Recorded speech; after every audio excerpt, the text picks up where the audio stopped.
நான் காட்டு பக்கத்தில் மரம் நடுறப்ப இதோ இவர் அம்மா இவர் பசியாக ஒரு வாட்டி நின்று இருந்தார் பரிதாபமாக. ஒரு வாட்டி சோறு போட்டேன். அப்புறம் கொஞ்ச நாள் கழிச்சு பார்த்தா 2 குட்டிக்கு அம்மா ஆகிட்டாரு. அப்புறம் நான் மரம் நடுறதுப்பெல்லாம் வருவார். அப்போ சாப்பாடு போட்டு பழகிட்டேன். சரி வந்துருச்சு. நான் எப்போல்லாம் மரம் நடுறனோ கூட இருக்கும். அது மட்டும் இல்லாமல் நான் நட்ட மரத்தையும் பாதுகாக்கும். பாருங்க, ஒரு வாட்டி தான் சோறு போட்டேன், நன்றி உள்ளதாக நடந்துக்குச்சு.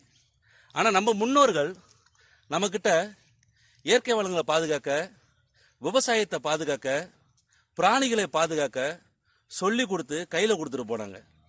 இப்போதைய தலைமுறைகள் என்ன பண்ணிட்டு இருக்கோம்? அதுக்கு நன்றி உள்ளதாக நடந்துக்கிறோமா? சொல்லுங்க பார்ப்போம். இயற்கை வளங்களை பாதுகாக்கிறோமா? விவசாயிகளை பாதுகாக்கிறோமா? விவசாயிகளை பாதுகாத்தா அடுத்த தலைமுறைக்கு தான் கொண்டு போக முடியும் அப்படின்னு சொல்லி அந்த காலத்தில் நம்ம முன்னோர்கள் அதை பதிவு பண்ணிட்டு போனாங்க. இப்போதைய தலைமுறைகள் எதிர்மறையான சிந்தனைக்கு தான் அதிக வாய்ப்பு தரீங்க தவிர நம்ம முன்னோர்கள் சொல்லி கொடுத்த பொழுது யாருமே கடைப்பிடிக்கிறது இல்லை.